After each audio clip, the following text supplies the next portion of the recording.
program was set up to locate, monitor, and help with the animal population within the city. A lot of people have cats that live outside. They become feral, unadoptable, and it's sort of inhumane just to euthanize them because of so, especially when you have good people out there that are willing to feed them and house them. Not so much house them inside, but provide them like animal shelters outside from the elements.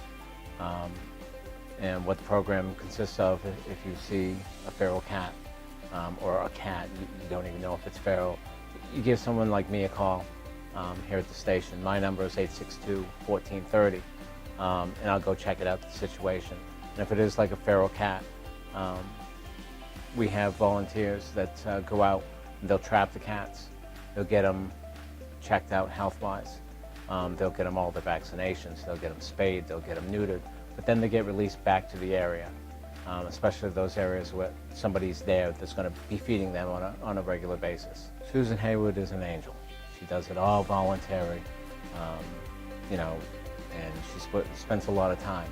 And she's helped hundreds of cats. My name's Susan Haywood, and I've been living in Peekskill for like since 1980. And I've been working with rescue, mostly cats, since 1998.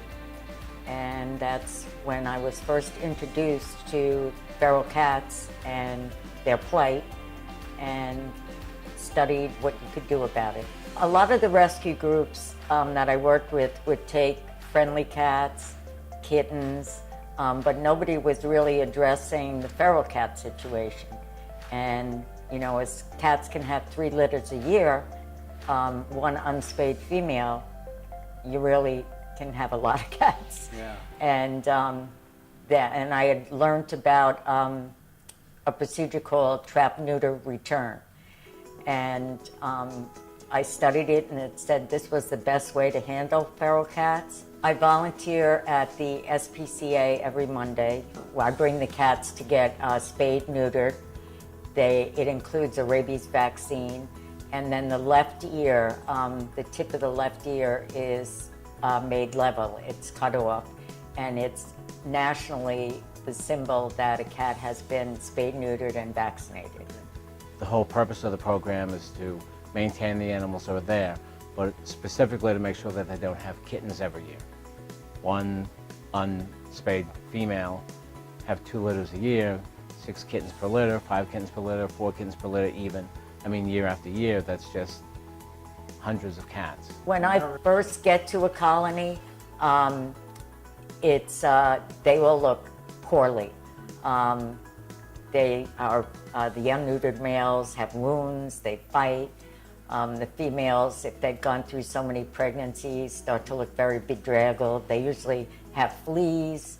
But once you get everybody spayed and neutered, and I just feed once a day, these cats thrive. They do so well. Once they're put back, they won't let other cats move into their territory.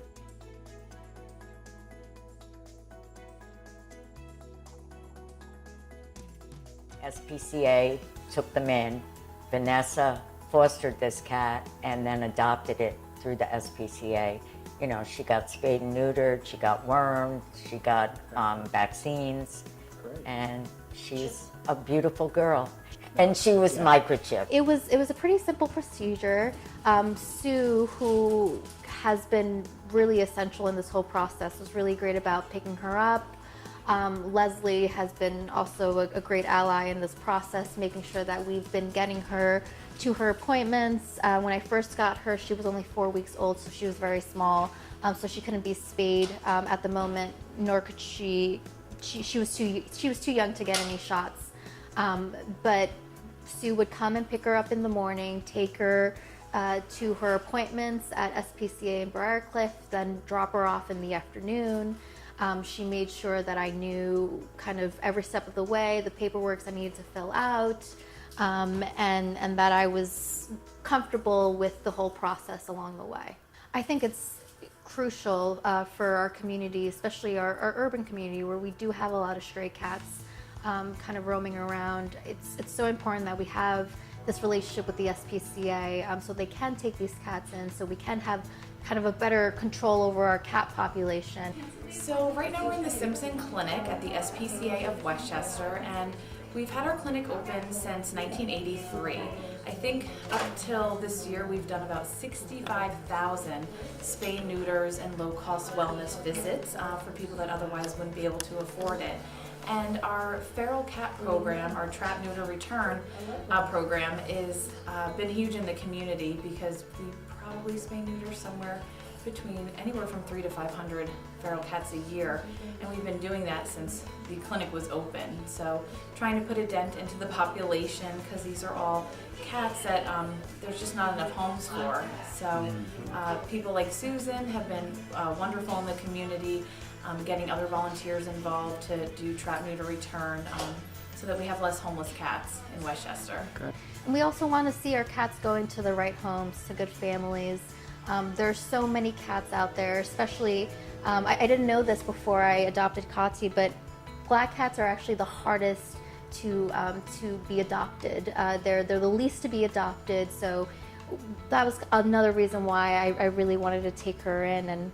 And what SPCA is doing for communities like Peekskill and other communities throughout Westchester is really incredible and critical in making sure that we're keeping our cat populations down and really just increasing the quality of life for everyone in our community. We actually hosted a barbecue for the residents of the Jam Peak shelter one night, and I had invited the council if they wanted to come and meet with them.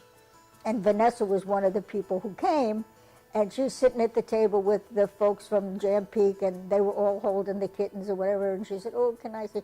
So somebody handed her the black kitten. Well, the black kitten went home with her. She was not parting with that kitten. It was instant love, her and that kitten. It was the funniest thing. And she'd never had an animal before. I think that the program that Susan does is extremely important to the city of Peekskill.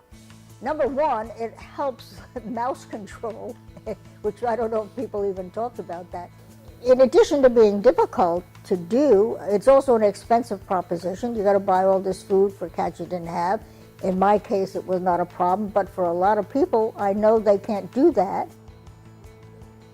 Come on. This is Boy.